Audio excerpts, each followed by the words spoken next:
You're saying the writing's on the wall here. There's not hundreds and hundreds of billions of dollars worth of waste, fraud, and abuse. This is all just a goal to privatize Social Security. When you say that, what does privatized Social Security even look like? Yes. Well, again, think about this. The trust fund, the genius of Roosevelt, and the genius of coming up with a federal program that people pay in weekly. All you have to do is look at that pay stub and it says FICA right on it. It's not a tax, it's an insurance premium. It says federal insurance contribution.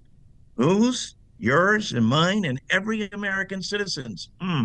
Albeit except some of the very wealthy who pay nothing or circumvent the FICA rule or are done paying on January 2nd into a program that everybody else pays into throughout the year, which is why President Biden said we have to lift the cap on Social Security. Again, most citizens don't know that there's even a cap. Now, that cap rises every year. It's currently $170,000, but President Biden said we'll lift it on people over 400,000. When I hold a town hall, one of the first things I do is say, raise your hand in the room if you're making over 400,000. Funny thing about that, Brittany, I've never had anyone raise their hand. Well, except once in East Hartford, my hometown, and I looked at the person who I knew. I said, "You're making over 400,000?" They go, "No, but it felt good to raise my hand," and so I had to give them credit for that. But the point being, just by having that group pay their fair share, we not only extend the solvency of Social Security, but we're able to add benefits. Here's the other thing that Americans should be screaming about. When was the last time Social Security benefits were enhanced? I actually know this from our conversation from last year, over 50 years ago. Exactly. Richard Nixon was president of the United States. And someone say, well, wait a minute, didn't Ronald Reagan and Tip and I said, yep, that happened, but they didn't enhance the benefit. They extended solvency. How did they do that? They did so back in 83 by raising the age from 65 to 67. Here's the catch. For every year you raise the age, that's a 7% cut in benefits. So when you hear our colleagues on the other side saying they want to raise the age to 70, that's a 21% cut in your benefits. How does it make any sense if people are living longer, and they are, that they should be living on less? Shouldn't we be working to make sure that the Social Security program and the trust is not only solvent, but is also able to expand and provide benefits that people need? And Congress has that responsibility, but it hasn't done that in more than 50 years. People should be outraged. And I'll tell you who's getting outraged and what's causing people to call their offices and congressional offices are the 10,000 baby boomers a day who become eligible for Social Security and are saying, hey, wait a minute. What happened to my Social Security? And when am I getting these benefits? And they're now telling me that they could push this off to age 70, or that the last time these were modified or enhanced was 1971. Some would say, well, no, but even didn't last December, didn't Congress include people that were excluded in 1983? Indeed, it did. And Congress, passed a bill that eliminated what's commonly referred to as weapon GPO, which prevented municipal employees, teachers, firefighters, and police officers, which amounted to about 2.9 million people in the country, from getting Social Security benefits that they have paid into.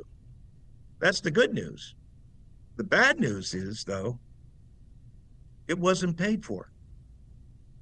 And so President Trump has also said, I'm protecting Social Security. Not only am I protecting it, I'm going to give everyone on Social Security a tax cut. Well, that same tax cut provision, as we discussed last year, is in our proposal, but there's a big difference. We pay for it. And in doing so, make sure that the trust fund stays intact and people still get the tax relief they richly deserve. Not to pay for it is a 998 billion hit to the trust fund. And where does that come from? Out of the very people who participate in Social Security, over 35 million who it's the only thing that they have.